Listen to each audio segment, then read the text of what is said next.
अब तो खैर फेसबुक आ गया, रील्स आ गए, यूट्यूब आ गया। मैं आपको 20 साल पहले से बात बता रहा हूँ। मैं होली से एक दिन पहले रात को वो जी सिनेमा, स्टार गोल्ड पे जो भी पिक्चर आती थी, चाहे वो सूर्यवंशम आती थी, चाहे वो गोविंदा की आती थी, चाहे वो मिथुन की आते थे, जो भी आते थे, उसको रात के 2 बजे, 2:30 बजे, 3 बजे, 4 बजे, 5 बजे तक देखता था। उसके बाद मैं सोता था, और जब मैं करीब 12, 12:30, 1 बजे उठता था, तब तक लगभग लगभग ये जो कलर वाली जो वो होली खत्म हो चुकी होती थी। उसके बाद लोग मिलने जुलने आते हैं और उनसे मैं मिलता जुलता। वो ये सिचुएशन लगभग लगभग पूरा मेरी लाइफ में ही चला। और जब बच्चे थोड़े बड़े हो गए, बच्चे शोर मचाने लगे, उनके दोस्त आने लगे, तो थोड़ा सा फिर भी मैं यही करता हूँ कि मैं अपने रूम में हूँ, बच्चे खेलते हैं, लेकिन मैं वैसे थोड़ा सा ये कहते हैं ना, मैं नहीं जा पाता बाहर, नहीं खेलता, नहीं वो है। तो लेकिन ऐसा नहीं है, होली जो लोग खेलते हैं बहुत अच्छी बात है, और खेलना चाहिए होली। और इंजॉय करने का तरीका है, एक दूसरे से मिलने का तरीका है, एक दूसरे से हुई गलत फहमीज को दूर करने का तरीका है। कुछ परेशानियां हो जीवन में तो उनको भूलने का तरीका है। मैंने लाइफ को बताया है आप लोगों को कई बार कि लाइफ में सबसे इंपॉर्टेंट है आपकी खुशियां। ऐसी कोई भी चीज जिससे आपको हैप्पीनेस मिले, कोई भी चीज, वो हमें इंसान को करना चाहिए। बस वो अगेंस्ट सोसाइटी नहीं होना चाहिए, बाकी लोग क्या सोचते हैं उससे कोई फर्क नहीं पड़ना चाहिए। ऐसा ना हो किसी का हार्म हो, ऐसा ना हो कि कहते ना कि जो एक एथिक्स हो तो उसके अगेंस्ट हो। अदरवाइज नहीं जी मैं ये कर रहा हूँ, लोग क्या सोचेंगे, फिर कोई फर्क नहीं पड़ता। मैं आपको बता रहा हूँ, कोई नहीं फर्क पड़ता। मैं आपको 2 इंसिडेंट बताता हूँ। मैं एक सोसाइटी में रहता हूँ, और एक सोसाइटी में मेरा घर है, एक और घर है जो मेरा रेंट पे है। मैं दोनों सोसाइटी का आज के आपको कहानी बताता हूँ, आप समझिएगा कितना फर्क पड़ता है लोगों को। एक सोसाइटी जिसमें मेरा घर है, वहां पर एक माता जी थी, खैर उनकी एज थी करीब 70-72 साल होगी। परसों उनकी डेथ हो गई। RWA ने डिसाइड किया कि जी हम लोग जो होली मिलन का एक फंक्शन करते हैं, इसमें लोग इकट्ठे होते हैं, डीजे चलाते हैं, वो हम नहीं करेंगे। उन्होंने नहीं किया। आज मैं अभी ग्रुप पे देख रहा था, मैं वहां रहता नहीं हूँ तो मैं, लेकिन ग्रुप में हूँ तो देख रहा था, दूसरे ग्रुप ऑफ मेंबर्स ने फंक्शन किया, सब लोग आए। RWA ने रिस्पॉन्सिबिलिटी लेते हुए, भाई वो मेंबर्स हैं तो उन्होंने अपने की नहीं किया, लेकिन सब सब मस्ती की। कोई फर्क नहीं पड़ता किसकी मम्मी की डेथ होगी, किसके पापा की डेथ होगी, किसका क्या, कोई फर्क नहीं।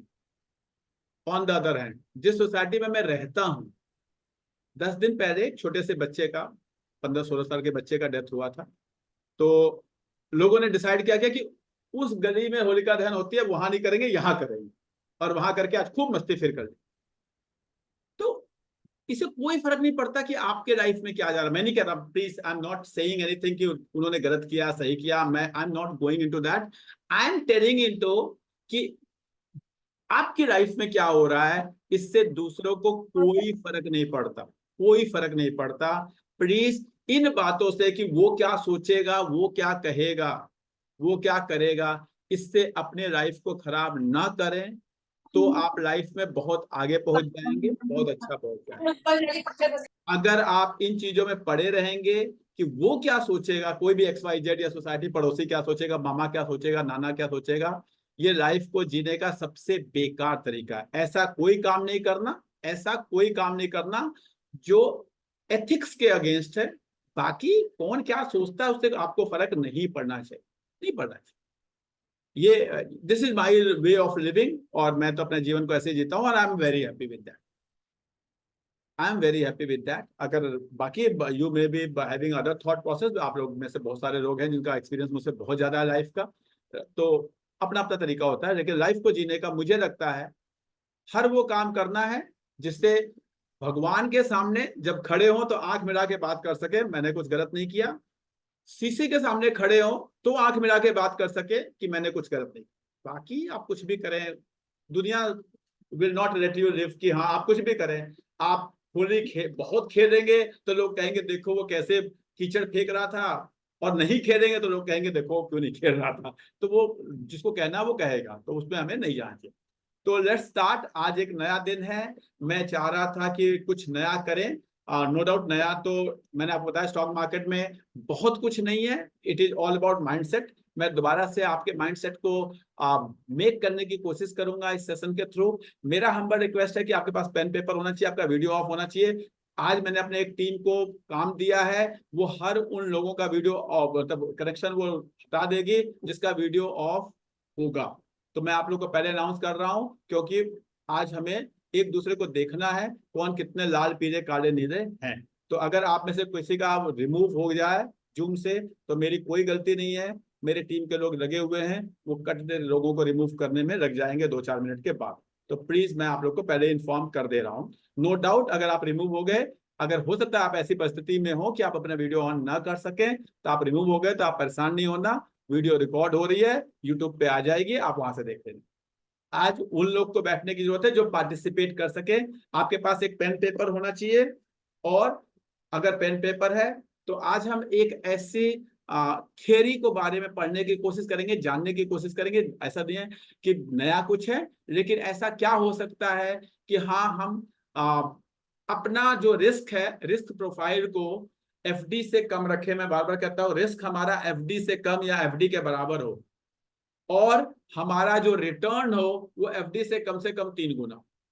मैं आपको प्रॉमिस करता हूं, चैनल पे रिकॉर्ड हो रहा है, चैनल पे रहेगा, जब मर्जी आज के 2 साल 4 साल 5 साल 10 साल बाद जब आपको मन करे आप अपना कमेंट डाल देना कि नहीं सर आपने ये कहा था और ये गलत है। मैं आपको बता रहा हूं, मैं कुछ भी किताब पढ़ के नहीं बताता, मैं वही बताऊंगा जो मैं खुद करता हूं या मेरे साथ लोग करते हैं। ये मैं वो बता रहा हूं जो मैं कॉलेज के बच्चों को सिखाता हूं जब मेरे पास आते हैं एज एन इंटर्न, और वो करते हैं 2-3-4 लाख की पूंजी से, कोई 50,000 से शुरू करता है और दे आर हैप्पी। तो अगर किसी कोई बहुत स्मॉल पूंजी वाला आदमी है, मैं उनके लिए आज बता रहा हूँ, जिसके पास ये होता है कि हाँ अभी मैंने 1 लाख डाल के शेयर मार्केट में सीखना शुरू किया, 2 लाख डाल के मार्केट में सीखना शुरू किया, उनके पॉइंट ऑफ व्यू से मैं आपको बता रहा हूँ उसे क्या करना चाहिए। दिस इज द लर्निंग का सबसे आसान तरीका है, जिसमें आप एक साइकिल ऑफ शेयर मार्केट को पूरा देखते हैं। एक साइकिल का मतलब होता है 5 साल। मैं रिपीट कर रहा हूं, 5 साल में अगर इस समय मार्केट जो है वो आपका बुल रन में है, तो जनरली 5 साल में एक ऐसा टाइम आ जाता है। मैं नहीं कहता कि 5 साल में बियर रन में चली जाती है, लेकिन मार्केट आपको सिखा देती है। जिसने जो 2020 के बाद भी आया है वो धीरे धीरे देख रहा होगा कि हाँ मार्केट में क्या हो रहा होगा। जब मार्केट नीचे जाती है तो आपके पास खरीदने के लिए पैसा नहीं होता। क्या मैं इस चीज से जितने लोग सहमत हैं वो लोग चैट बॉक्स में यस लिख देंगे या ऐसे हाथ उठा लेंगे कि जब भी मार्केट नीचे जाती है, जब भी लगता है यार अब खरीदना है, उस समय पैसा ही नहीं होता, और जब पैसा होता है तो उस समय लगता है कहाँ लगा दे कहाँ लगा दे कहाँ लगा दे, बस लगा देते हैं। ठीक है, तो ये ऐसा ही होता है मार्केट ऐसा, क्योंकि नीचे तभी जाएगी जब खरीदने के लिए लोगों के पास पैसा नहीं है, तो लोग सेल करेंगे तभी। अदरवाइज खरीदने के लिए पैसा होगा, आपके पास होगा, म्यूचुअल फंड्स के पास होगा, एफआईएस के पास होगा, तो मार्केट ऊपर की तरफ जाती है, नीचे की तरफ नहीं जाती। मार्केट तभी नीचे जाती है जब आपके पास पैसा नहीं होता। तो इस स्ट्रेटजी को हम कहते हैं से नो स्ट्रेटजी। मेरी डेवलप्ड स्ट्रेटजी नहीं है। अगर आप एक बुक है I think common stocks uncommon profit उसका नाम है, कभी मन करे कभी पढ़ने की कोशिश करेंगे, बड़ी अच्छी किताब है, मन करे तो उसको पढ़िएगा। अच्छी किताब है तो उसको पढ़। तो वहां पे कहते हैं से नो स्ट्रेटजी। से नो स्ट्रेटजी मतलब आपको किन चीजों को ना कर देना है। ये अभी हम लोग क्या करते हैं, क्या देखें क्या देखें क्या देखें, ये वाला देखें, कौन सी चीज अच्छी हो तो हम उसको ले लें। आपको ये देखना है से नो, ये नहीं देंगे ये नहीं देंगे ये नहीं देंगे ये नहीं देंगे करके अपने जो यूनिवर्स है उसको छोटा करना है। अब यूनिवर्स को छोटा करने के लिए जैसे मैं आपको कुछ चीजें बताता हूं। क्या आप ऐसे स्टॉक की बात कर रहे हैं, मैं प्लीज हम्बली रिक्वेस्ट कर रहा हूं कि अगर कोई रिमूव हो गया बीच में तो परेशान मत होना। मेरे इंटर्न्स हैं 1-2 जिनको मैंने को होस्ट आउट दिया, वो आपको रिमूव कर देंगे अगर आपका वीडियो ऑफ होगा तो। लेकिन ये वीडियो रिकॉर्ड हो रही है, आपको यूट्यूब पे मिल जाएगी, तो परेशान होने की जरूरत नहीं है। ठीक है, नाउ अब आपको सबसे पहले देखना है कि मैं किन चीजों को ना कहता हूं। जैसे मैं अपना रूल बताता हूं 1-2 एग्जांपल के था, बाकी आप जैसे ऐसी कोई कंपनी जिसके बारे में मैंने सुना ही नहीं है। जैसे कोई कहता ना, जैसे अभी कुछ दिन पहले आया एक कंपनी बड़ी तेजी से भाग रही है भाग रही है भाग रही है, मुझे नहीं पता क्या कहाँ जाएगी, मुझे नहीं पता कैसी कंपनी है। अच्छा ब्रांड है, मैंने उसके बारे में जाना समझा जानूंगा। जैसे ट्रेंड करके कंपनी है, अच्छी कंपनी है, उसने जूडियोस को टेक ओवर कर लिया, ये कर लिया, पढ़ रहा हूँ उसके बारे में जान रहा हूँ, लेकिन मैंने बहुत ज्यादा इसके बारे में नहीं जानता। तो मैं वो नो है, मेरे पास कोई एफएमसीजी कंपनी होगी, कोई ऑयल कंपनी होगी, कोई केमिकल कंपनी होगी, कोई टेक्नोलॉजी कंपनी होगी, बहुत सारी टेक्नोलॉजी कंपनी आई। नहीं, मैंने सुना किसके, जानता किसको, मैं टीसीएस को जानता हूँ, मैं इन्फोसिस को जानता हूँ, मैं विप्रो को जानता हूँ, मैं बैंक में जानता हूँ तो मैं एक्सिस को जानता हूँ, कोटक को जानता हूँ, एचडीएफसी को जानता हूँ। अगर मैं एफएमसीजी में जाता हूँ तो मैं वहां पे आपका एचयूएल को जानता हूँ, डाबर को जानता हूँ, बाटा सॉरी इसका ब्रिटानिया को जानता हूँ। तो मैं जिसको जानता हूं, जिसको मैं नहीं जानता, अगर मैंने सुना, अब आपको बता रहा हूं, दुनिया में रिटेलर से मैं बात करता हूं, आईआरएफसी को, आईआरएफसी नहीं वो एक और है ना, आईआरएफसी के साथ एक और आए थे जो जो भागी जा रही है, क्या नाम है, नीरज जी बताइए जरा।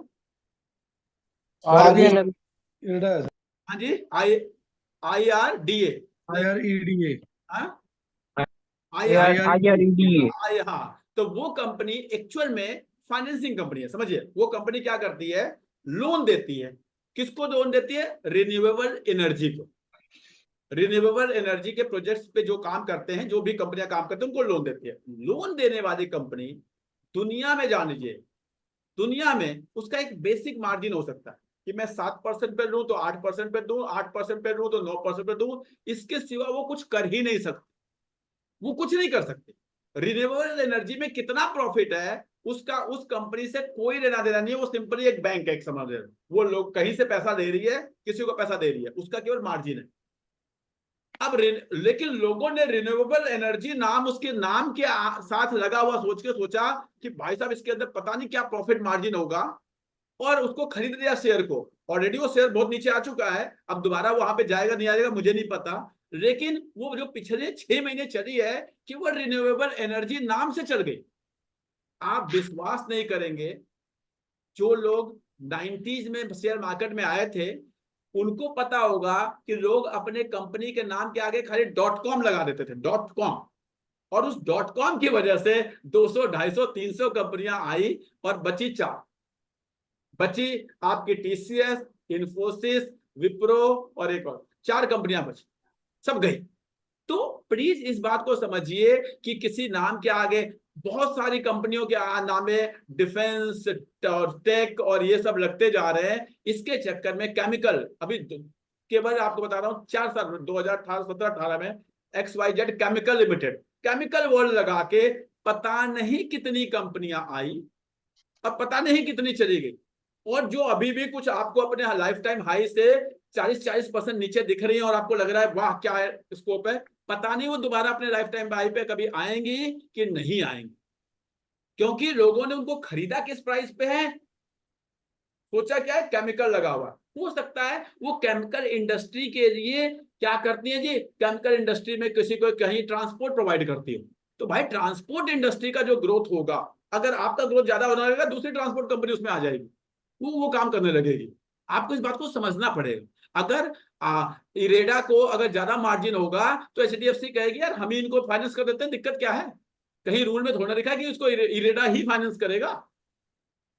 लेकिन ये बात हमें समझ में नहीं आती, हमें लगता है रिन्यूएबल एनर्जी लिखा हुआ है तो बस अब तो मोदी जी कुछ वो लाने वाले हैं, सोलर एनर्जी, कुछ ऐसा होने वाला है, कुछ वैसा होने वाला है, और ये कंपनी तो कुछ ऐसा कर लेगी, और उस चक्कर में कंपनियां 10 गुना 15 गुना हो जाती हैं, हमें पता नहीं चलता। तो प्लीज, जिस कंपनी का एग्जैक्ट आपको ये नहीं पता है कि वो क्या करती, किस बिजनेस में है, और उस बिजनेस में क्या मार्जिन है, क्या ऑपरेटिंग प्रॉफिट मार्जिन जिसे हम कहते हैं, ऑपरेटिंग प्रॉफिट मार्जिन पहली चीज, और दूसरी चीज ग्रोथ, यही 2 चीजें डिफाइन करती हैं चीजों को। तो क्या ग्रोथ, आगे कितनी सेल्स बढ़ सकती है इस कंपनी का, और जो सेल्स बढ़ेगी पर यूनिट पे या पर लॉट पे या पर मंथ में, पर ईयर में क्या मार्जिन है कंपनी कमा पाएगी। आपको इस बात को समझना है। अगर आप इस बात को समझ पाते हैं तो उस कंपनी में, हमें पता है च्यवनप्राश बेचने वाली कंपनी है, साबुन बेचने वाली कंपनी है, सर्फ बेचने वाली कंपनी है, गाड़ी बेचने वाली कंपनी है, टायर बेचने वाली कंपनी है, कपड़े बेचने वाली कंपनी है, समझ में आता है कि ये क्या करती है। तो आपको उससे जिस कंपनी के बारे में आपको नॉलेज नहीं है कि वो क्या करती है, प्लीज उसको कट नहीं जी, इसमें नहीं जा। से नो स्ट्रेटेजी का पहला काम ये होता है। उसके बाद फिर थोड़ा बहुत अगर आप जानते हैं, थोड़ा पढ़िए कि उसके प्रमोटर्स का बैकग्राउंड क्या है, जान सकते, नहीं समझ पाते, ठीक है बैकग्राउंड कितना पुराना है, इससे पहले क्या करते थे, या कितने सालों से इस कंपनी में है, इससे देख लीजिए, बिजनेस में है, इससे देख लीजिए। तो ये सब चीजें आपको बहुत हेल्प करेंगी, बहुत हेल्प करेंगी। तो जैसे मैं सेल और स्ट्रेटजी कैसे करता हूँ, ऐसी कोई कंपनी जो 1000-2000 करोड़ की है, मैं उसमें नहीं जाता। ऐसी कोई कंपनी जिसका आरओई 20 से कम है, मैं उसमें नहीं जाता। ऐसी कोई कंपनी जिसका प्रमोटर्स होल्डिंग बहुत कम है, मैं उसमें नहीं जाता। तो से नो स्ट्रेटजी कि जी मेरे ये जो 2-2,500-3,000 कंपनियां मुझे एनएससी पे दिख रही हैं, इसमें से किस किस को मैं नो करता जा रहा हूं। No no no no. जब आप नो को हटा देंगे तो आपके पास बच्चा, कहते हैं जब यूपीएससी का एग्जाम होता है या कोई ऐसा एग्जाम होता है, तो वहां पे क्या करते हैं वो लोग, सबसे पहले प्रीलिम्स लेते हैं कि भाई अगर शुरू में तो आप सब भर देंगे, किसको हमें हटा देना, जिसको आपको हटा देना वो एक्चुअल में सेलेक्ट नहीं कर रहा। आपको लगता होगा प्रीलिम्स हो गया, बच्चे को जाओ मैं प्रीलिम्स पास हो गया, पास कुछ नहीं हुआ। या सीए का फाउंडेशन का एग्जाम होता है, फाउंडेशन किया, चलो ये तो हट गए जी। अब इनको देखना है कि इनमें से किसको हम सीए बना सकते हैं, इनको किसको हम आईएएस बना सकते हैं, इसमें से सेलेक्ट करना। तो सेम वे आपको से नो स्ट्रेटजी एक होनी चाहिए कि जी हमारे को एक चीज है कि जी ये 2-2,500-3,000 कंपनियां, इसमें से हमें, आपके पास 50 company, 100 company, 150 company, 200 company, 250 company, अगर आप 6 महीने से ट्रेडिंग में है, अगर आप 1 साल से ट्रेडिंग में है, अगर आप 2 साल से ट्रेडिंग में है, तो आपके पास एक ऐसी डायरी होनी चाहिए। उस डायरी में आपकी कुछ कंपनियों के नाम होना चाहिए। नो डाउट वो लिस्ट आपकी अपडेटेड होती रहती है, कभी आप उसमें से कोई काटते हो, कभी आप ऐड करते हो। ये प्रोसेस है, कंटिन्यूस प्रोसेस है, ये कभी खत्म होने वाला चीज नहीं है। आपकी एक्सेल हो सकती है डिपेंडिंग अपॉन आप कितना टेक पे काम करते हैं। बट अगर आपके पास ऐसा कोई लिस्ट नहीं है जो आपने से नो स्ट्रेटजी से सेलेक्ट करके वहां तक पहुंचे हैं, तो समझ लीजिए आपने इन्वेस्टिंग की जर्नी में अभी पहला कदम भी नहीं रखा। मैं बता रहा हूं, कल मेरी छुट्टी थी, मेरे पास 7 लोग आए, और 7 लोगों से मैंने एक क्वेश्चन पूछा केवल। जो लोग मुझे पोर्टफोलियो एनालिसिस के लिए आते हैं, 7 के 7 लोगों से मैंने एक ही क्वेश्चन पूछा कि आपके स्टॉक की वो लिस्ट कहाँ है जो कहते हैं मेरा पोटेंशियल कस्टमर, जिसे लोग कहते हैं। आप बिजनेस में जाते हो तो कहते हैं ये मेरा पोटेंशियल कस्टमर है। आप सेल्स में जाते हो, कहते हैं हाँ जी इनके पास जाओ, इनके पास जाओ, इनके पास जाओ, कहीं सेल्स मैच्योराइज होगी आपकी। सेम वे आपके कुछ पोटेंशियल कस्टमर हैं, वो आपकी ये कंपनियां हैं जिनमें आपको अगला स्टेप लेना है। मैं ये नहीं कह रहा कि 50 कंपनियां आपने सेट करी तो 50 खरीदनी है, ये इनमें से अब देखना है किसको खरीदना है किसको नहीं खरीदना। लेकिन से नो स्ट्रेटजी करके अगर आपने अपनी कंपनियां रिजेक्ट नहीं की हुई हैं, तो प्लीज मैं आपको बता रहा हूं, कितना भी कोशिश कर लीजिए, किसी की गाइडेंस ले लीजिए, कोई भी रूल लगा लीजिए, आपके पैसे नहीं बनेंगे, नहीं बनेंगे, नहीं बनेंगे। मैं बार बार कहता हूं, कल भी मुझे किसी ने पूछा कि सर ये एक स्टॉक है और ज्वाइन किया, मैं उनका फेस देख पा रहा हूं, सर इसको खरीद लो क्या। मैंने उनको बुरा लगा होगा उनको, लेकिन मैंने उनको यही कहा कि मैं आज आपको कह दूंगा खरीद लो। हो सकता है आज के सिचुएशन के हिसाब से मुझे अच्छी लग रही है, कल कोई न्यूज आई, कोई कुछ हुआ, मैं उसे बेच दिया, मुझे मुझे क्या याद रखेगा कि मैंने XYZ आदमी को कहा था कि तुम ये खरीद लो, और उसको अब मुझे फोन करके बताना है जी मैंने तो बेच दिया, तुम भी बेच दो। क्या आपको लगता है ऐसा? ये संभव नहीं है।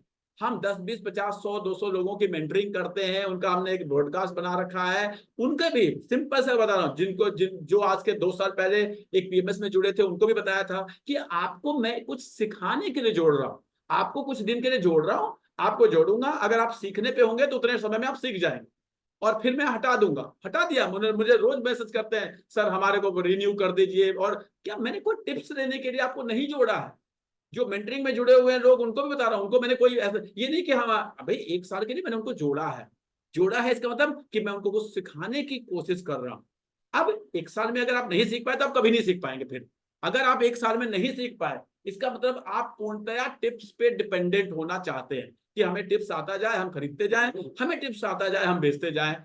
वो काम ना मैं करता हूं, ना मैं चाहता हूं कि जो लोग मेरे साथ जुड़े हैं वो करें।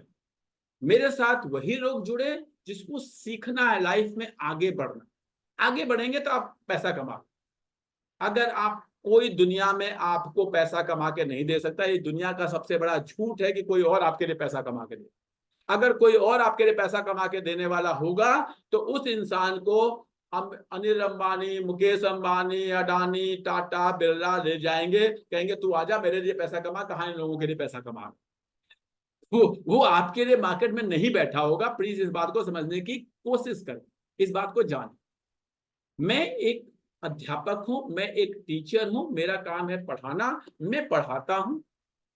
आपको बता रहा हूं, आज मैं पिछले 4 महीने से पेरेंट्स को, टीचर को, प्रिंसिपल्स को, बच्चों को एजुकेट कर रहा हूं कि बेटा सीयूईटी का फॉर्म में आपको इन इन बातों का ध्यान रखना है।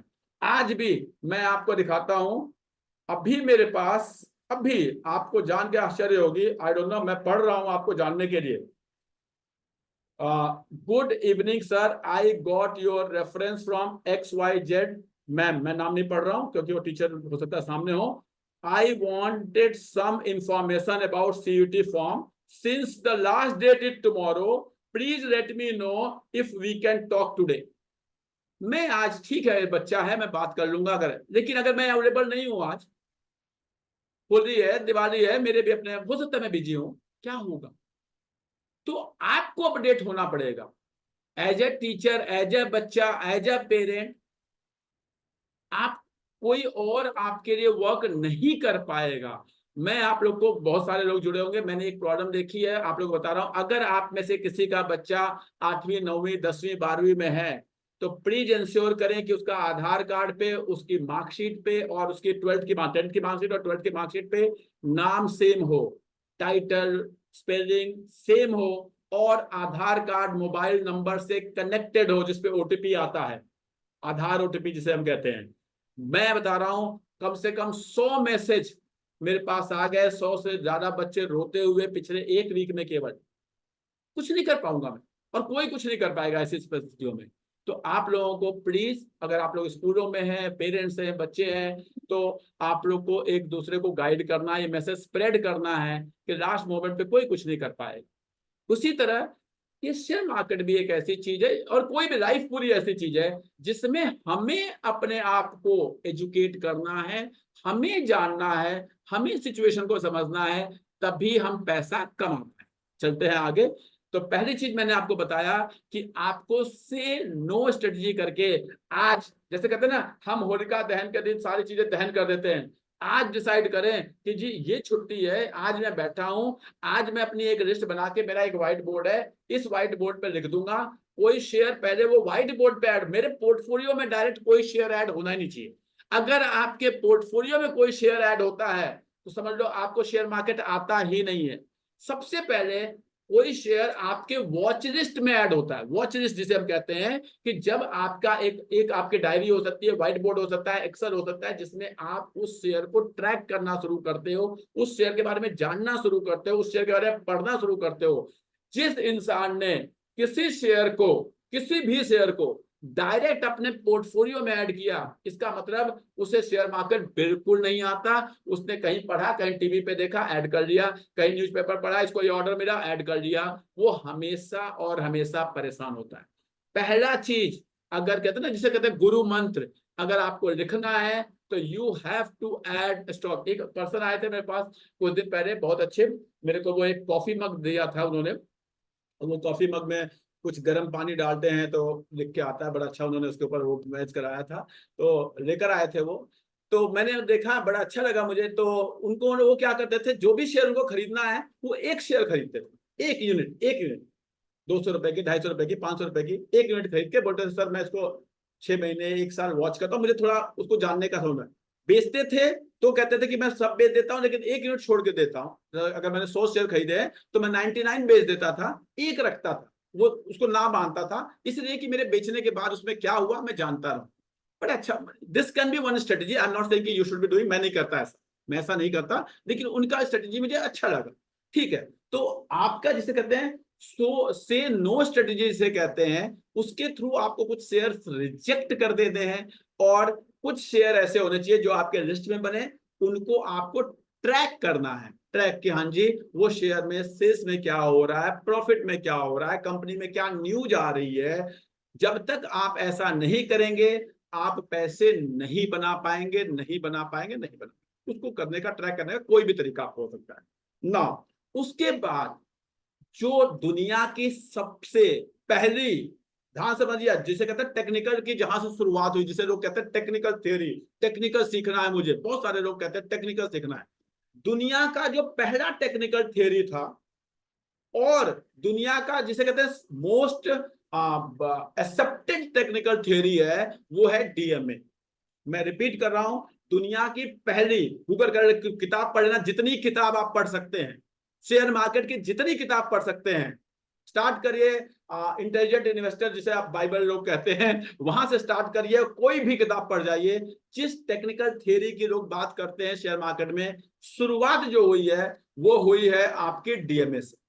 जिसको डीएमए समझ में आ गया, जिसको डीएमए को फॉलो करना समझ में आ गया, जिसको डीएमए को यूज करना समझ में आ गया, और वो यूज किसी भी तरीके से कर सकता है, उसको अपना शेयर मार्केट में ठीक ठाक पैसे वो बना देता है।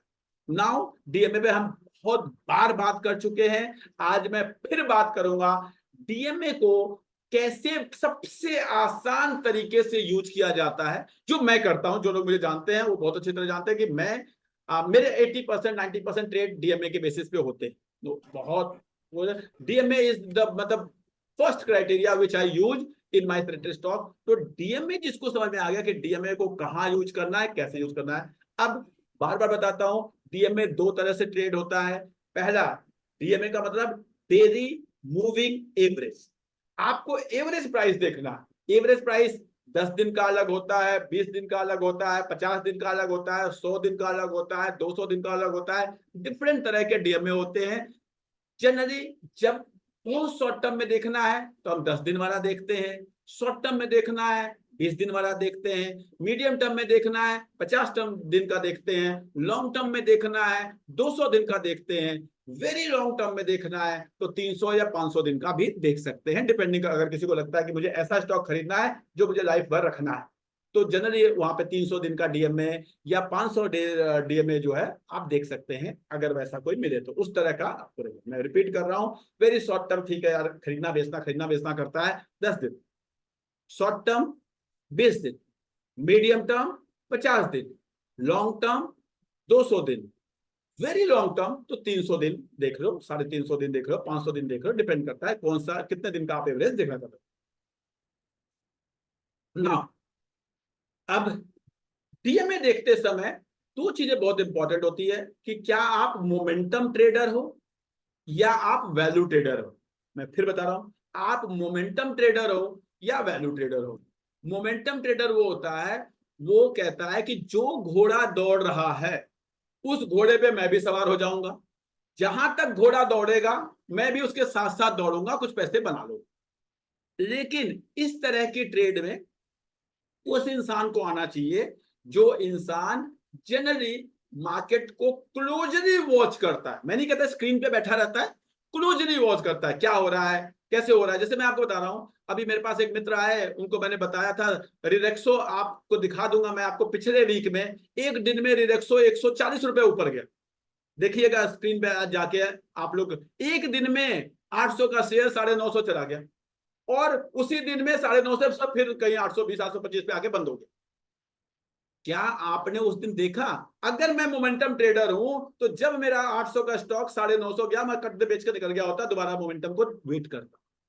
लेकिन मैं चाहता तो इस मोमेंटम का बेनिफिट उठाना हूं, लेकिन मेरे पास उतना टाइम नहीं है। मैं टीचर हूं, मैं स्कूल में रहता हूं, मैं घर पे रहता हूं, मेरे काम हो मेरे।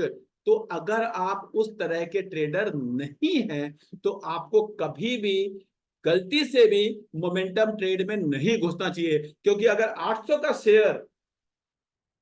शेयर 950 हो सकता है, तो 800 का शेयर 650 भी किसी भी एक मोमेंटम में तुरंत हो जाए।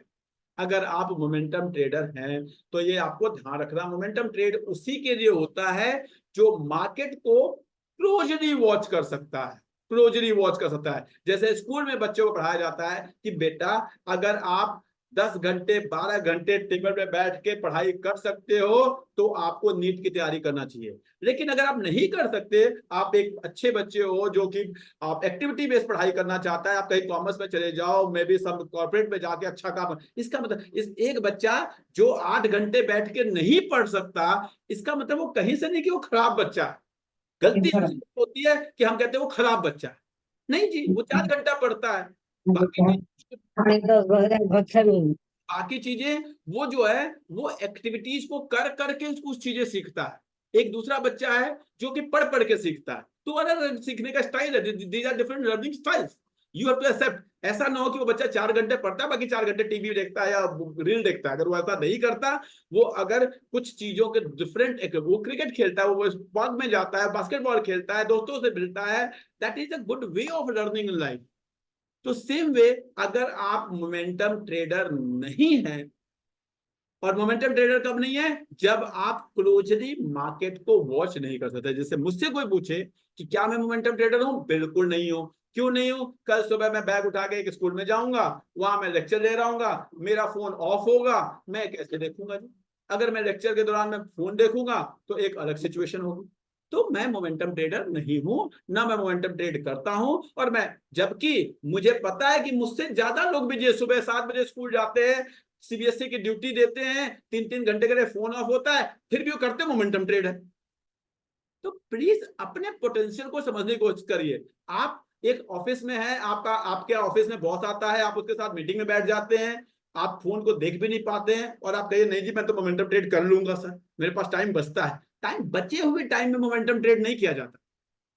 बचे हुए टाइम में मोमेंटम ट्रेड नहीं किया जाता। टाइम, मार्केट टाइम पे आपको अवेलेबल होना पड़ेगा if you are a momentum trader. You have to accept this now. अब आप मोमेंटम ट्रेडर नहीं है तो you should be a value trader. Now value trader क्या होता है समझिए। स्टॉक का दो चीज होती है, एक होता है प्राइस, एक होता है वैल्यू। किसी भी, और स्टॉक करें किसी भी चीज का, किसी भी चीज की दो, एक होता है प्राइस और एक होती है वैल्यू। इकोनॉमिक्स वाले जानते हैं, एमयूएक्स पीएक्स पढ़ाते हैं। प्राइस जो है वो सबको पता है। आज के टाइम पे प्राइस डिस्कवरी, अगर आपका लिस्टेड शेयर है, अनलिस्टेड में प्राइस में भी नहीं पता होता, तो अगर आप लिस्टेड शेयर में डील करते हैं, जैसे मैं थोड़ा बहुत अनलिस्टेड में डील करता हूं, तो उसका प्राइस भी हमें पता करना पड़ता है कि मैं किस प्राइस पे बाकी लोग कर रहे हैं, हम उसमें हम भी चले जाते हैं।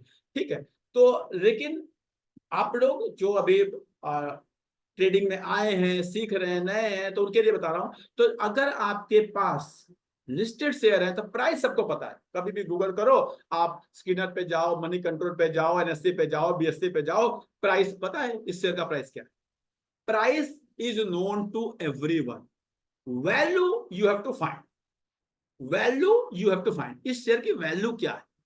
अगर वैल्यू जो है आपके प्राइस से ऊपर है, जो वैल्यू आपने निकाली है वो प्राइस के ऊपर है, that means price is lower than value, आपको शेयर को खरीदना है। If price is higher than value, आपको शेयर को नहीं खरीदना, या बल्कि आपके पास है तो उसको बेचना। सिंपल, यही थ्योरी पूरी चलती है, पूरी मार्केट में पैसा बनाने का यही तरीका है। अब आपको वैल्यू निकालना सीखना है। आपको समझ में आना चाहिए कि वैल्यू होती क्या है, कैसे वैल्यूएशन किया जाता है, स्टॉक को क्या मानेंगे कि ये कितने का होना चाहिए। यही आपकी सारी क्वालिटी। कहते हैं ना शेयर मार्केट को सीखने का, कहते हैं कि लोग कहते हैं कैसे सीखे। आज जिस दिन आपको इस फोन की वैल्यू निकालना आ गया, उस दिन आप अच्छे ट्रेडर बन जाए। अब समस्या क्या है, आप फोन भी खरीदते हैं, टमाटर भी खरीदते हैं, शर्ट भी खरीदते हैं। क्या आपको शर्ट खरीदने का, पैंट खरीदने का, फोन खरीदने का, टमाटर खरीदने का वैल्यू पता है? नहीं पता, तो बहुत अच्छा आप शेयर मार्केट में परफॉर्म नहीं कर सकते, क्योंकि आपको वैल्यूएशन आना चाहिए, एकदम आना चाहिए। आ, और वो धीरे धीरे सीखा जाता है, वो कोई ऐसा किताब पढ़ के नहीं सीखा जाता। वो हमारा कहते हैं ना, एक हमारा हमारे अंदर का इनहेरेंट क्वालिटी होती है, वो डेवलप होती है, वो धीरे धीरे धीरे धीरे डेवलप होती है। जैसे हमारे विचार डेवलप होते हैं, उसी तरह ही डेवलप होती है ना। तो मैं आपको डीएमए वाली थ्योरी बता रहा था, इससे वैल्यूएशन करना सीखेंगे। क्या होता है, जब हम एक दिन का प्राइस देखते हैं तो वो सेंटिमेंट पे आधारित होता है। एक दिन का जो प्राइस होता है, किसी को लगा जी मुझे तो शेयर चाहिए, खरीद लिया। किसी को लगा नहीं जी मुझे पैसे चाहिए, मेरी मम्मी होटल में, वो हॉस्पिटल में है, सॉरी, उनको मुझे पैसे मुझे देना है, उसे किसी भी रेट में बेच दिया। तो एक दिन का जो प्राइस है वो आपका सेंटिमेंट पे आधारित होता है। 2 दिन का प्राइस, 4 दिन का प्राइस, कोरोना आ गया, सब परेशान हो बेच गया। लेकिन जो एवरेज प्राइस होता है वो सेंटिमेंट पे आधारित नहीं होता, वो जनरली बहुत लोगों के रैशनल डिसीजन पे आधारित होता है, वो मार्केट बिहेवियर पे आधारित होता है। मैं रिपीट कर रहा हूं, जो एक दिन का, एक टाइम का, एक ऑर्डर का कुछ प्राइसेस होते हैं, वो प्राइसेस आपके सेंटिमेंट से प्रभावित होते हैं, सेंटिमेंट से अफेक्टेड हो सकते हैं। लेकिन जो एवरेज प्राइसेस होते हैं, जब आप जितना लॉन्ग टर्म में जाएंगे, जितना 10 दिन से 20 करें, 20 से 50 करें, 50 से 100 करें, 100 से 200 करें, जितना लॉन्ग टर्म में जाएंगे उतना ही उसमें सेंटिमेंट की जो इफेक्ट है वो नेग्लिजिबल होता हुआ चला जाता है, और मार्केट का इफेक्ट जो है, मार्केट का जो इफेक्ट है वो ब्रॉडर होता चला जाता है। इसीलिए एवरेज प्राइस जिसे कहते हैं, जो डीएमए थ्योरी कहते हैं, वो सबसे प्रोमिनेंट थ्योरी है, सबसे अच्छी थ्योरी जिसे हम कहा जाता है, जो वैल्यूएशन को देती है।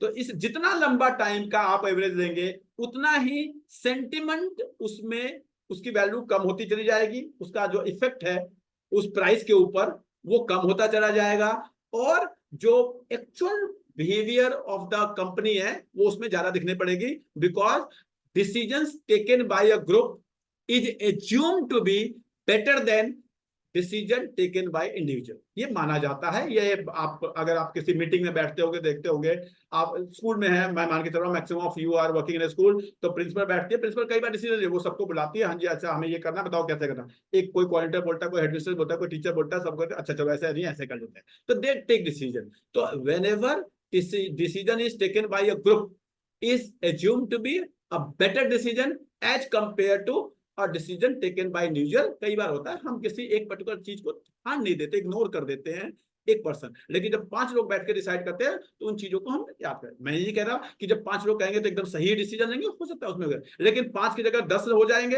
And then they come to consensus, और बेटर होगा। 10 की जगह अगर 20 हो जाएंगे and when they come to a consensus, और बेटर होगा।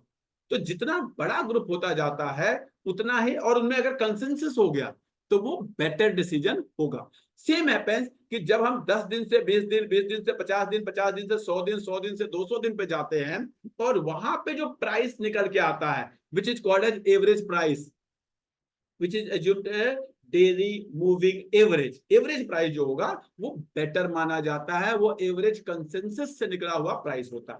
तो अगर मुझे वैल्यूएशन करना नहीं आता, मुझे पीबी नहीं पता, मुझे पी नहीं पता, मुझे इंट्रिंसिक वैल्यू निकालना नहीं आता, मुझे ये सब चीजें नहीं आती हैं, तो मैं क्या करता हूं कि भाई दुनिया में जो सब लोगों ने मिलकर जो वैल्यूएशन निकाली है ना, वो उसको मैं मान लेता हूं। समझिए कि मेरे को मैं एक्सपर्ट नहीं हूं, मैं I am not a finance गाय।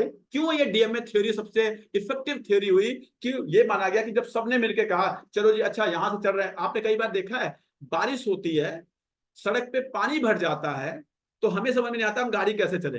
तो मैं क्या करता हूं, और प्लीज मुझे सपोर्ट करिएगा आप लोग हैंड रेज करके, कि मैं देखता हूं एक गाड़ी कहां से गई, दूसरी गाड़ी कहां से गई, तीसरी गाड़ी कहां से गई, मैं भी उसी के पीछे पीछे चल देता हूं, और चल देता हूं और निकल जाता हूं। क्या हम लोग ऐसा ही करते हैं? बताइएंगे आप लोग। यस, जो लोग करते हैं वो बताएंगे। तो अब क्या हुआ, हमने कंसेंसस ले लिया, हम देख लिया कि हाँ 10 लोग वहां से जा रहे हैं, ठीक ठाक जा रहे हैं, हम भी निकल जाएंगे। हो सकता है कि 10 लोग गए, उनमें टायर इधर से उधर हुआ, हमारा थोड़ा सा हुआ, कुछ हुआ, हमारी गाड़ी फंस जाता, हो सकता है, लेकिन हम वो डिसीजन ले रहे। तो सेम वे जब हम ये डिसीजन ले लेंगे तो इसका ये कहीं का मतलब नहीं कि एकदम सही होगा, लेकिन जनरली सही होगा, जनरली। तो that is the reason we depend upon the average. Average is the price which is assumed to be the value. I'm repeating, average is the price which is assumed to the value if we are not able to calculate or estimate the fair value of a stock. Jasveer ji आप कुछ कहना चाहते हैं? अगर हम लोग last में ले लें, अगर आप अलाउ करें तो आप लोग, जसवीर जी, अनूप जी। नहीं सर, कुछ नहीं कहना चाह रहे, हटा रहा हूँ मैं इसको। हाँ तो ठीक है, तो मैं, तो अब बात आ गई प्राइस क्या है, जो आपने देखा स्टॉक मार्केट में प्राइस आ रहा। वैल्यू क्या है? आपकी डीएमए, आपका average price is your DMA. Now अब ध्यान रखना है कि अगर मेरे को मेरी वैल्यू, जो मेरा जो प्राइस है वो वैल्यू के नीचे आएगा तो मैं खरीदूंगा, और वैल्यू के ऊपर जाएगा तो मैं बेचूंगा। ये थ्योरी आपको अडॉप्ट कर लें। अगर ये अडॉप्ट कर लें, मैं आपको बता रहा हूं 20-22 साल 25 साल मुझे हो गए करीब, कैलकुलेट मैं सही से करता हूँ थोड़ा, अगर मैं बेसिक की, हाँ जी, जब मैंने 2-4-5 हजार से इन्वेस्ट करना शुरू किया था तब से, तो 22-23 साल हो गए।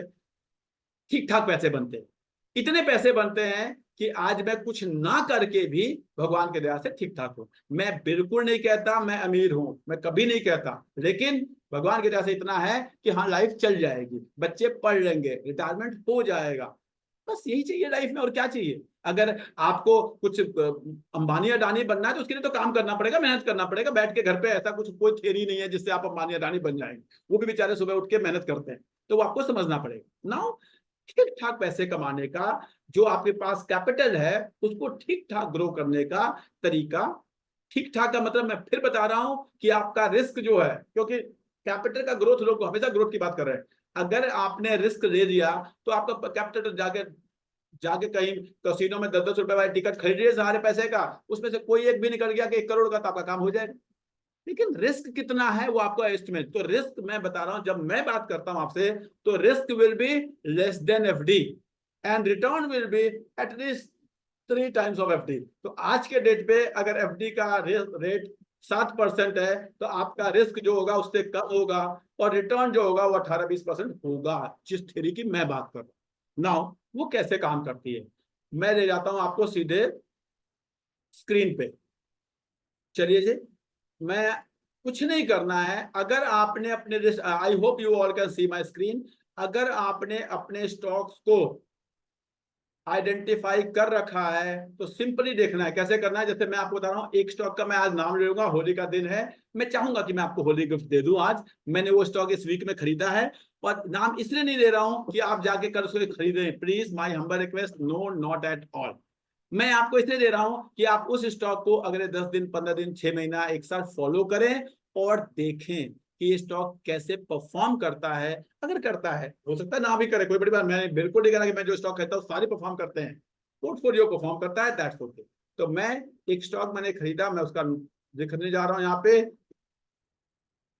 हिंदुस्तान यूनिलीवर ना, इस स्टॉक को मैंने लास्ट वीक से बाय करना फिर थोड़ा सा शुरू किया है। मेरा हम्बल रिक्वेस्ट है, मेरा डिस्क्लेमर है, मेरा वेस्टेड इंटरेस्ट हो सकता है, प्लीज मेरे को देख के स्टॉक को ना खरीदें, मैं केवल और केवल एजुकेशनल पर्पस से आप बता रहा हूं, सो दैट कि अगर आप ट्रैक करें तो आपका कॉन्फिडेंस आए, तो आप इन थियरीज को अपने स्टाइल में, अपने इन्वेस्टिंग के उसमें आप इसको अडॉप्ट कर सके ना। कुछ नहीं करना है, आप यहाँ इंडिकेटर पे जाएं, आप यहाँ लिखे डीएमए, जब आप डीएमए लिखते हैं तो आप सीधे चले जाएं नीचे कहीं जाके, यहाँ पे आपको आएगा डीएमए 10, 20, 50 एंड 200, इस डीएमए को लगा दिया ना, मैंने इस डीएमए को इस थ्योरी में लगा दिया। ध्यान से देखिए, डीएमए 10, 20, 50, 200 ना। अब आपको ये ध्यान रखना है कि जब आप इसको लगाते हैं तो इसकी सेटिंग्स में चले जाएं, यहाँ पे मैं यहाँ पे 10, 20, 50, 200 सबको मैंने स्टार्ट कर दिया। स्टाइल में जाके मैंने कलर चेंज कर दिया, मुझे पता चल गया कि ये जो लाइट से मैं थोड़ा सा लाइट से डार्क की तरफ जाना चाहूंगा, सो दैट कि मुझे पहचानने में आसानी रहती है। अगर मैं इसके कलर को चेंज करता हूँ तो मुझे थोड़ा सा इसके कलर को, इसको मैंने लाइट कर दिया, सपोज मैंने इसको ऑरेंज कर दिया है, फिर मैं इसको ग्रीन कर देता हूँ, सॉरी रेड कर देता हूँ कुछ, उसके बाद मैं इसको थोड़ा सा ग्रीन कर देता हूँ और इस तरह का, और उसके बाद मैं ब्लैक कर देता हूँ, जिससे मुझे लाइट से डार्क की तरफ जा रहा हूँ तो मुझे याद रहता है। आप कुछ भी कर सकते हैं आपको अपने याद रखने के लिए। अब मैंने इसको ओके कर दिया यहाँ पे, और यहाँ पे जाके मेरे ये लग गए ना। मैंने क्या देखा, ध्यान से समझिए, एवरेज प्राइस, जब मैं 200 लोगों का एवरेज देखता हूं, 200 दिन का, मतलब 200 लोगों का नहीं, 200 दिन में जितने भी लोगों ने ट्रेड किया उनका मैं देखता हूं, तो वो कहते हैं जी यहाँ पे जो एवरेज वैल्यूएशन आ रही है, यहाँ पे आप देखेंगे तो आपको समझ में आएगा, यहाँ पे देखेंगे वैल्यू जा रही होंगी। तो जब मैं कल इस वीक के इस पे जा रहा हूं तो 200 वाले जो बताते हैं कि ये 2500 के आसपास इसका एवरेज वैल्यू आती है, 2500, यहाँ देखेंगे प्लीज, यहाँ पे आप देखेंगे तो आपको समझ में आएगा, when I will be coating ना। वो कहते हैं जी इसकी एवरेज वैल्यू 2500 के आसपास आती है। जब मैं 50 दिन का देखता हूं तो वो कहते हैं जिसकी एवरेज वैल्यू 2400 आती है। जब मैं 20 दिन का देखता हूं तो वो कहते हैं जी 2358 आती है। और जब मैं 10 दिन का देखता हूं तो कहते हैं 2305 आती है। ये एवरेज प्राइस आपको यहाँ पे एवरेज दिख रहा होगा, यानी मैंने आपसे कहा average is decision taken by mass, price of today can be affected by 1%। आज के दिन पे 10 दिन के लोगों ने जितने भी ट्रेड किया सब कहते हैं 23 है जी, कोई कहता है जी 2350 है जी, कोई कहता है 24 है जी, कोई कहता है 2500 है जी। मुझे दिख रहा था कि 2200 के आसपास है, यानी price is lower than value. I am repeating, value क्या है, ज्यादा लंबे में गए 25, फिर 24, फिर 23, but price is 2200 approx. Now when my price is lower than value I have to buy, and when my price is higher than value I have to sell, या मुझे नहीं बाई करना है। वो सेल का आज हम बात नहीं करें, कब सेल करें उसके हमारे, मैं खरीदने की बात कर रहा हूँ फिलहाल। तो this is the way when the stock should come to your portfolio, this is the time। अब अगर आप इस तरह से कुछ स्टॉक को, फिर वही बात है किसमें से, जो आपके ट्रैक्ड स्टॉक हैं, से नो थ्योरी के थ्रू आपने ट्रैक करके पहले रखा हुआ, उनमें से कुछ स्टॉक अगर इस तरह के सिचुएशन में आपको मिलते हैं, प्लीज मेरा हम्बल रिक्वेस्ट है, आप 10, 12, 15, 20 अच्छे वाले स्टॉक देखें। अच्छे जिसे आप कहते हैं अच्छे, जिसे रिलायंस कहते हैं, HDFC कहते हैं, HUL कहते हैं, डाबर कहते हैं, SBI कहते हैं, ICICI, जो भी अच्छे स्टॉक जिनको आप जानते हैं, मारुति कहते हैं। आप ऐसी सिचुएशन में हीरो मोटो को आप कहते हैं, आइसर मोटर कहते हैं, देखें कि क्या जी जब जब ऐसा पास्ट में 2 साल, 4 साल, 5 साल, 10 साल, 15 साल जब जब ऐसा हुआ, तो फिर अगले 6 महीने, 7 महीने, 8 महीने, 1 साल, 2 साल में उन्होंने कैसा परफॉर्म किया, कितने % का रिटर्न आप 3 महीने, 6 महीने, 1 साल में आप एक्सपेक्ट कर पाए उससे। हो सकता है कोई ये स्टॉक अगले 6 महीने तक इसी प्राइस पे रहे, या हो सकता है 10% और नीचे चला जाए, और फिर आप वहां पे परेशान हो। परेशान नहीं होना है, आपको इसको बाय करते रहना है। एक और कि अगर आप सेग्रीगेटेड बाय करें, जैसे मैंने हमेशा कहता हूं 3%, 2%, 1% ऐसे करके, सपोज आपको लगता है जी मुझे तो HUL, अब आपको HUL आपने ट्रैक कर लिया, HUL आपको समझ में आ रहा है, अब आपको लगता है मुझे 50,000 रुपए के HUL के स्टॉक खरीदने। कोशिश करें पहली बार में आप 30-35 हजार से ऊपर के ना खरीदे। अब मैं एक आपके टर्म्स में बता रहा हूँ, it can be depending upon your portfolio, ऊपर नीचे हो सकता है। कोशिश करें एक बार में 50,000 के ना खरीदे। अगर आपको 50,000 खरीदना है तो आप मैक्सिमम जो है 30,000 का स्टॉक खरीदो, बैठ। अगर ये ऊपर चला जाता है कोई बात नहीं जी, 20,000 है, कहीं किसी और स्टॉक में लगा देंगे। लेकिन अगर ये नीचे जाता है, हो सकता है यहां से 10% और नीचे चला जाए, कोई बड़ी बात नहीं। अगर ये नीचे जाता है तो आपके पास इसको दोबारा खरीदने का, और प्लीज 10 रुपए, 20 रुपए, 50 रुपए, 100 रुपए नीचे जाने पे नहीं, कम से कम 12-15% जब स्टॉक नीचे चला जाए, मैं तो कोशिश करता हूँ 20% नीचे चला जाए, ये अच्छे स्टॉक होते नहीं है। लेकिन अगर ऐसा सिचुएशन हो सकता है, कोई बड़ी बात नहीं, हो सकता है HDFC बैंक 1700 से 1300 पे चला गया, कोई बड़ी बात नहीं। तो अगर ऐसा हो जाता है तो आपके पास दोबारा उसे खरीदने का, कहते ना, जेब होनी चाहिए, जेब में उतने पैसे होने चाहिए। उस स्कोप को हमेशा ओपन रखें तो आप पैसे अच्छे बना पाए। ऐसा तो नहीं आज HUL देख लिया, कल को भाग गया तो चलो जी खरीद लेते हैं, फिर नीचे जाता है तो दुख होता है, बहुत दुख होता है, परेशानी होती है। मैं आपको बता रहा हूं, मैंने ऐसे ऐसे स्टॉक देखे हैं, मैं नाम लूंगा तो अच्छा नहीं लगेगा, जो लोगों ने खरीदा और वो कहते हैं सर मैं 40%, मुझे समझ नहीं आता 40% नीचे कैसे। जब आपको एक थ्योरी बताई गई कि आपका स्टॉक अगर अच्छा स्टॉक है, फिर कबाड़ी की मैं बात ही नहीं करता, कबाड़ी हम खरीदते नहीं, अगर अच्छा स्टॉक है 20-25% नीचे जाता है, आपने दोबारा खरीदा हुआ है, फिर 20-25% नीचे जाता है, आपने दोबारा खरीदा है, तो आपका आपका स्टॉक तो 20% नीचे होना चाहिए, किसी आदमी 40% नीचे तो हो ही नहीं सकता। लेकिन फिर भी लोग कहते हैं मेरा स्टॉक मैंने खरीदा था। इसका मतलब क्या हुआ कि पहली बात तो या तो आपने ऐसे सुना और खरीद लिया, खरीदा तो आपके पास फेथ नहीं था, आपने सारा पैसा लगा दिया, या आपको ग्रीड थी कहीं ऊपर भाग गया। तो ऐसी गलतियां ना करें। शेयर मार्केट एक दिन के लिए नहीं है, शेयर मार्केट लंबे समय तक के लिए है। यहाँ पे आप देखिए 200 DMA, 50 DMA, 20 DMA, 10 DMA सबसे नीचे है। कोशिश करें रिवर्सल, जैसे मैं आपको बता रहा हूं, मैंने लास्ट वीक में इसमें रिवर्सल देखा। रिवर्सल जो जिन लोगों ने कैंडल की क्लासेस मेरी अटेंड की हैं उनको पता होगा। मैंने ऐसा भी नहीं कि नहीं ये नीचे जा रहा था तो मैं खरीद लिया, मेरे को एक रिवर्सल का साइन मिला इसके अंदर कि कोई जानता है तो मैं यहाँ दिखा देता हूँ। मैं यहाँ से, मुझे इसके अंदर एक बॉक्सिंग फॉर्मेशन होती हुई दिखी। मैं फिर कह रहा हूँ हो सकता है कि वो ये मेरे को साइन दिखा, मैं टेक्निकल जानता हूं, मेरा एक्सपीरियंस है, उसके बेसिस पे मैंने देखा। हो सकता है कल को फिर नीचे आ जाए, कोई बड़ी बात नहीं। कोई बड़ी बात नहीं है। लेकिन ऐसा नहीं कि स्टॉक नीचे गिरता रहा तो आप खरीद लो, नीचे भी जा रहा है तो फिर देखो कहीं वो रुकेगा, कहीं आपको रिवर्सल का साइन मिलेगा।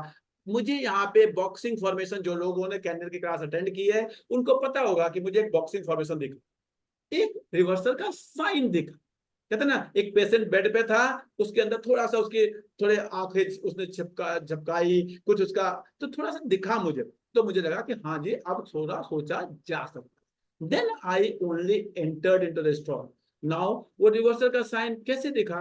अगर मैं कैंडल पैटर्न देखता हूँ, और देखिए जरा 5 दिन का मैं कैंडल आपको दिखाता हूँ, तो आपको दिखाई देगा कि ये मैं सारे डीएमए हटा देता हूँ, फिलहाल मैंने वो थ्योरी बता दी। अगर आप देखेंगे तो आपको समझ में आएगा कि हाँ जी, रिवर्सल हम किसे कहते हैं? रिवर्सल उसे कहते हैं जब लास्ट मोमेंट पे स्टॉक जो है आपका ऊपर के, देखिए ये स्टॉक, ये मैं आपको 5 दिन का स्टॉक का वो लगाया है। अगर आप ध्यान से देखेंगे तो यहाँ पे ये स्टॉक नीचे नीचे नीचे नीचे नीचे नीचे नीचे आया था, लेकिन ये जो स्टॉक है ये देखिए जरा ध्यान से, 19 मार्च का के बाद का देखिए, 19 मार्च के बाद ये कंसोलिडेशन, इसे हम कहते हैं कंसोलिडेशन। ये स्टॉक थोड़ा ऊपर नीचे जाके एक जगह, आप यहाँ कंसोलिडेशन यहाँ भी था, ठीक है, नहीं गया ऊपर, हो सकता है यहाँ से फिर नीचे, जैसे यहाँ पे भी consolidation, if you see that type of consolidation यहाँ पे भी था, लेकिन वो फिर हो गया कंसोलिडेशन, ऊपर गया थोड़ा सा कोशिश किया लेकिन वो नीचे आ गया, हो सकता है यहाँ से फिर नीचे आ जाए, कोई बड़ी बात नहीं है। लेकिन मैं एंट्री तभी करूंगा जब मुझे कहीं पे कंसोलिडेशन दिखेगा, मैं वो एंट्री वहीं करूंगा जब मुझे यूनिवर्सल का साइन दिखेगा, तभी मैंने यहाँ पे एंट्री की। और मैंने फ्यूचर में इसको और ऐड करने का अपना स्कोप रखा है। हो सकता है करूंगा, हो सकता है ना भी कर पाऊं, डिपेंड करता है कि नीचे जाता है कि ऊपर जाता है, मुझे नहीं पता। मुझे नहीं पता कि कल चाइना क्या करेगा, मुझे नहीं पता कल पाकिस्तान क्या करेगा, मुझे नहीं पता वो पावेल जी क्या कर देंगे अमेरिका में, अब मुझे नहीं पता कि वो पुतिन जी घबरा गए हैं, एक 150-200 लोगों को मार दिया गया, वो कल क्या स्टेप ले लेंगे, मुझे बिल्कुल नहीं पता। मुझे नहीं पता कि डॉलर जो है 82 से 88 चला गया क्या होगा, और मुझे ये भी नहीं पता कि इलेक्शन का रिजल्ट आने के बाद क्या। मैं तो अपने एवरेज के सिस्टम को फॉलो करता हूं जी, ठीक है जी अच्छा स्टॉक है, ठीक है 6 महीने की जगह 1 साल में बढ़ जाएगा, यही हो सकता है, यही लगा। अगर कोई आपसे ऐसी थियरी बताता है नहीं जी ये खरीद ले ये हो जाएगा वो हो जाएगा, प्लीज मैं बता रहा हूं ऐसे चक्करों में ना पड़े, बहुत मेहनत से कमाए हुए पैसे हैं, एफडी के रेट ज्यादा अच्छा है।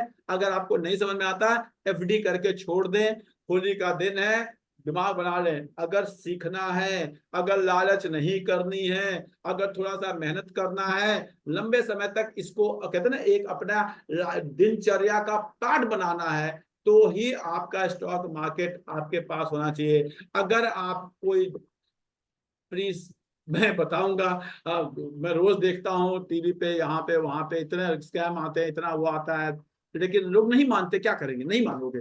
मुझे पता है यहाँ पे 50-51 लोग हैं, 5 लोग सुनेंगे, 45 लोग नहीं सुनेंगे, लेकिन अगर मैं 5 को भी बता पाया, बचा पाया, उनके पैसे सेव कर पाया, तो मुझे लगेगा कि मैंने कुछ अच्छा कर दिया। ये मेरा अपना विचार है। भगवान की दया से पैसे मैं कमाता हूँ, पैसे बनते हैं, अच्छे बनते हैं।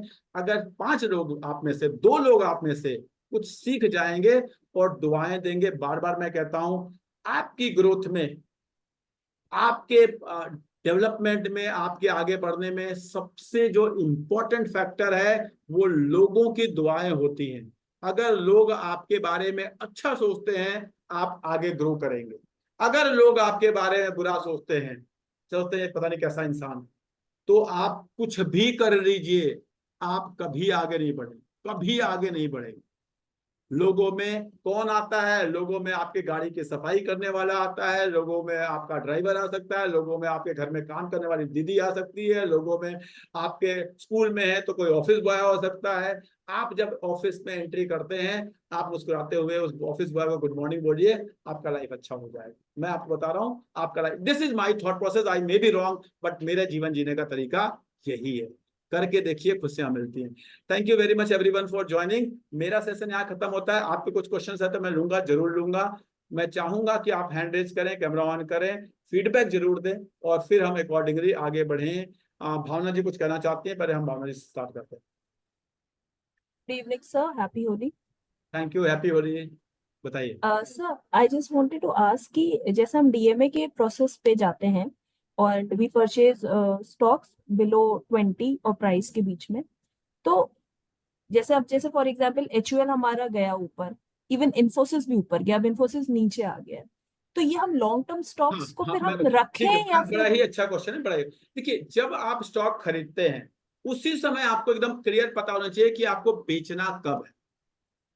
जिसको खरीदते समय ये नहीं पता कि उसे बेचना कब है, वो स्टॉक मार्केट में पैसा नहीं बनाता। मैं हर क्लास में बताता हूं। मैंने अभी कुछ ही दिन पहले TCS बेचा है, मैंने अभी कुछ ही दिन पहले पीडीराइट बेचा है, मैंने कुछ ही दिन पहले 1700 के आसपास इन्फोसिस बेचा था, क्योंकि वो मैंने खरीदा इसलिए था कि मुझे उस रेट पे बेचना। क्या मेरे पास TCS नहीं है? मेरे पास आज भी TCS है। क्या मेरे पास पीडीराइट नहीं है? मेरे पास आज भी है। क्या मेरे पास इन्फोसिस नहीं है? मेरे पास आज भी इन्फोसिस है। लेकिन आप जब मैंने उसको जब मैंने HUL आज खरीदा, मेरे पास HUL पहले से भी है, पहली बात है आपको बता। आज जब मैंने HUL खरीदा, मैंने 2200 पे खरीदा है और मैं इसको 2500 के आसपास बेच दूंगा। मैंने इसी थ्योरी पे खरीदा। मेरे को समझ में आता है कि इसका जो, देखिए मैंने क्या कहा, इसका प्राइस क्या है, इसका वैल्यू क्या है। अभी मैंने आपको बताया इसकी वैल्यू है 2500 रुपए। यही दिखाया आपको मैंने 2500 रुपए। कुछ लोग कहते हैं 23 है, कुछ लोग कहते हैं 24 है, कुछ लोग कहते हैं 25। जो हमने स्टॉक लगाया, जो हमने चार्ट लगाया, उसमें 2500 इसका आ रहा है और मेरे को प्राइस मिल रहा है 2200।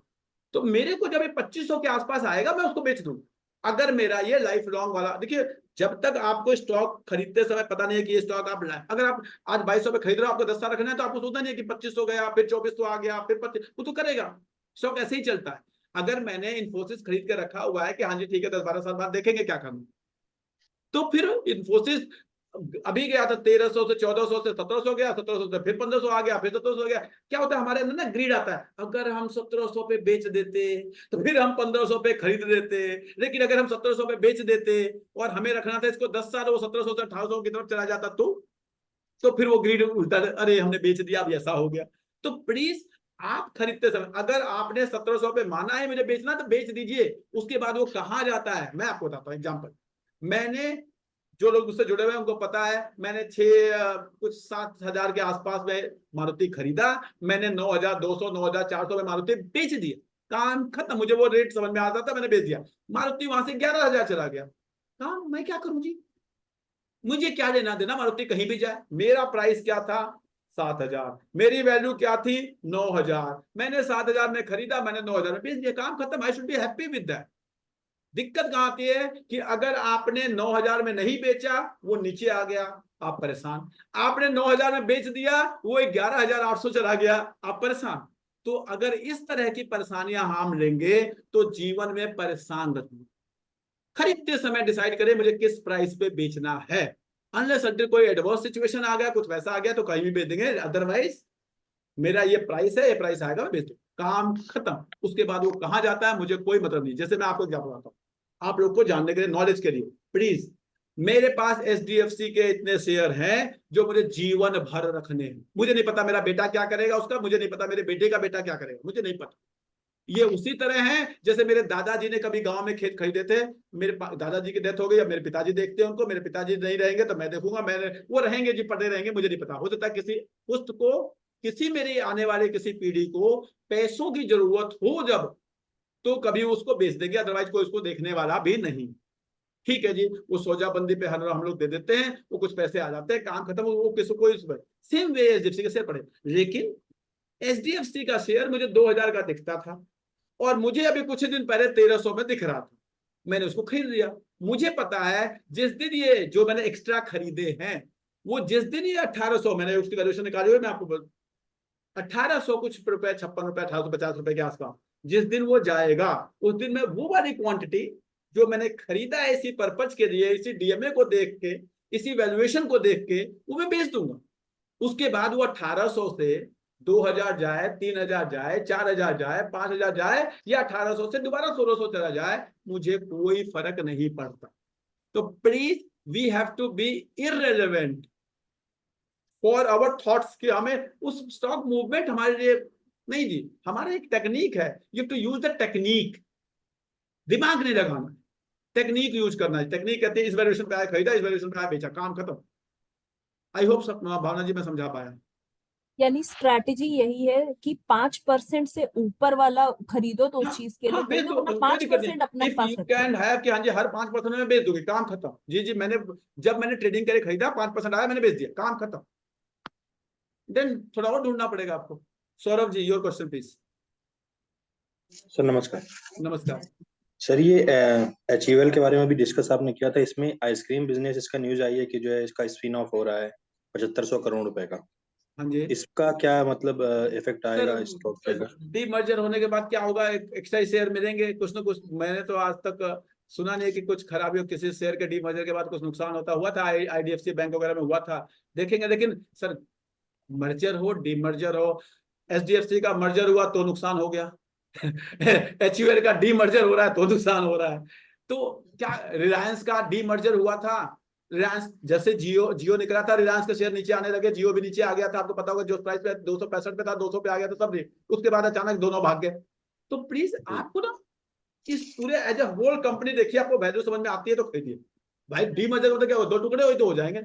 आज जो प्राइस है, जो वैल्यू है, ये इसको समझिए बस। समझ में आता तो खरीदिए, नहीं समझ में आता तो मत खरीदिए, काम खत्म। न्यूज बेस्ड ट्रेडिंग छोड़ दीजिए सर। न्यूज बेस्ड ट्रेडिंग में बार बार आप लोगों से कहता हूं, please do not do news based trading. News based trading हमेशा और हमेशा आपको नुकसान करती है। वो नुकसान ही करेगी जिन लोगों ने न्यूज बेस्ड ट्रेडिंग सोनी और जी के मर्जर पे शेयर खरीदे है ना, उस न्यूज पे। वो आज कितने परेशान है मैं जानता हूं। हर दिन कोई टीवी पे आता है, आज न्यूज आई है, अब तो ये मर्जर आगे बढ़ रहा है। फिर अगले दिन न्यूज पे आता है एक हफ्ते बाद कि हाँ जी आज आई है, वो डील से पीछे हट गए। उसके कहने पे 10% स्टॉक ऊपर नीचे होने लगता है। प्लीज इन सब चक्करों में ना पड़े। Ashok ji, your question please. Sir good evening sir. Good evening. Sir ऐसा है, मोतीलाल ओसवाल पर एक वैल्यूएशन की एक लिस्ट सी आती है जिसके अंदर 3 कॉलम होते हैं, क्वालिटी, एक्सपेंसिव वैल्यूएशन और टेक्निकल। इसके है। नंबर मार्क्स दिए होते हैं, उसमें कैसे सिस्टम करें कि बेस्ट कौन सा है? जैसे मैं बजाज फाइनेंस का ले रहा हूँ अभी एग्जांपल, क्वालिटी के अंदर 55 मार्क्स दिए हुए हैं, एक्सपेंसिव वैल्यूएशन में 22 एक्सपेंसिव शो किया हुआ है, टेक्निकल में 39 जो कि न्यूट्रल रेटिंग दिया हुआ है। तो हम कैसे कैलकुलेट, ये होता है क्या सिस्टम सर होता है? देखो, आप देखो, अगर आप बजाज फाइनेंस की बात कर रहे हैं, यानी एक बैंक है। बैंक हाँ राइट। है, जो लोग मुझे मेरे पूरे क्लास कर चुके हैं उन्हें पता है बैंक का वैल्यूएशन मतलब, बैंक मतलब फाइनेंशियल हाँ इंस्टीट्यूशन पूरी तरह। वी इसको नो हम सर। पीबी पे देखते हैं। आप राइट इसके पीवी को देखिए। आप राइट बैंक को या फाइनेंशियल इंस्टीट्यूशन को हम हमेशा पीवी पे देखते हैं, इसको राइट पीई राइट पे हम देखते नहीं है। राइट इसकी पीवी को इसके पीयर्स के पीवी से कंपेयर करिए, जो आज की है। इसके राइट पीवी को इसके पास्ट के पीवी से कंपेयर कीजिए। राइट और समझ में नहीं आती तो इसका इसका जो सेल्स है ये, और इसका जो मार्केट कैप है, राइट तो कंपेयर कीजिए कि ये कितने टाइम्स ऑफ सेल्स पे इसका मार्केट कैप ट्रेड कर रहा है। कभी होगा दोबारा तो आप लोगों को, और जो इसके कंपटीशन में जो लोग हैं वो किस पे ट्रेड कर रहे हैं, आपको अपने आप आइडिया लग जाएगा। आप समझ जाएंगे क्या होने वाला है। ठीक है। श्योर थोड़ा सा ठीक है। आप जब इसके टक्कर का एक कंपटीटर मार्केट में आया हुआ है, आपको पता है जियो आया है, तब से जियो आया राइट। अच्छी हुई है, तो हो रहा है। ठीक है, ऐसा ही होता है, ऐसी मार्केट चलती है। हाँ मुझे नहीं पता, हो सकता है जियो। मैंने क्या किया, मेरे को फाइनेंस कंपनी में मैं बता रहा हूँ आप लोगों को मैंने क्या स्ट्रेटेजी लगाया, सुन लीजिए। मेरे पास मैक्सिमम पैसा जो इस तरह की कंपनी में था, वो मेरा बजाज फिनसर्व में, जो मुझे फॉलो करता है वो बहुत अच्छी तरह जानता है, और ये राइट डिस्क्लोजर मेरा अपना इंटरेस्ट हो सकता है।